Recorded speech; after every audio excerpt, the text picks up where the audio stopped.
ఇప్పుడు ఒక అరెస్ట్ అయ్యి ఇది ఉన్నటువంటి వ్యక్తి ఈరోజు హానరీ చైర్మన్గా ఉంటే అసోసియేషన్ యొక్క ప్రతిష్ట దెబ్బతిందా? అంటే మనం ఏసీబీ కేసులు అయిన అందరినీ కూడా ఒక ఘాటిని కట్టొద్దు. కక్ష సాధింపు వీరు చేపించిన ఏసీబీ దాడులు చాలా ఉన్నాయి. ఓకే, అందులో గ్రూపులుగా చేసినవి ఉన్నాయి. వీరిది ఏ నేపథ్యంలో అయిందో ఏంటంటే పూర్తి సమాచారం నాకు లేదు. కేసు అయితే పెండింగ్లో ఉన్నది, నాకు తెలుసు. అవి వాళ్ళ రికార్డు ఇదంతా కూడా నాకు తెలుసు. వీళ్ళు అదొక్కటే కాదు, నేను శ్రీనివాస్ గౌడ్ గారని కాదు, గెజిటెడ్ అధికారుల పక్షాన హౌసింగ్ సొసైటీ కూడా ఫామ్ చేశారు. వేలాది రూపాయలు కలెక్ట్ చేశారు, అంటే దాన్ని అకౌంట్లో ఉంచారు. అది పక్కన పెట్టి వీళ్ళు లబ్ధి పొందారు వేరే సొసైటీలో.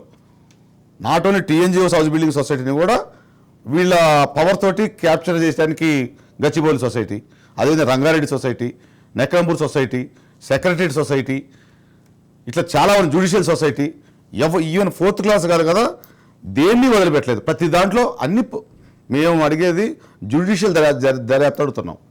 ఇది ఒక్కటే కాదు, సంఘాలు, ఏ సంఘానికి ఆ సంఘం. మీరు రాజుని తీసుకున్నారు, జర్నలిస్ట్ సంఘానికి ఉండాలి. బస్సు ప్రయాణికులకి మేమే, లారీ ఓనర్స్కి మేమే, ముఖ్యమంత్రుల దానికి కూడా మేమే. ఇది కరెక్ట్ కాదు కదా, ఎంతవరకు సమంజసం? అంతే కదా. మీరు ఏదైతే ఉన్నారో ఇప్పుడు ఇది ఎట్లుందంటే యజమాని మీదనే కూలీలు ఫైట్ చేయాలి. యజమానే సంఘ లీడరు. యజమాని ఎప్పుడు ఏం చేస్తాడు, ఫర్మ్ని డెవలప్ చేయడానికి చూస్తాడు. ఆ చూసే క్రమంలో కింది ఎంప్లాయీస్ని పట్టించుకోకపోగా కొంత నష్టం కూడా జరుగుతుంది. ఆ ప్రశ్నించడానికి కూడా సంఘాలు ఉండాలి. ఆ సంఘానికి కూడా నువ్వే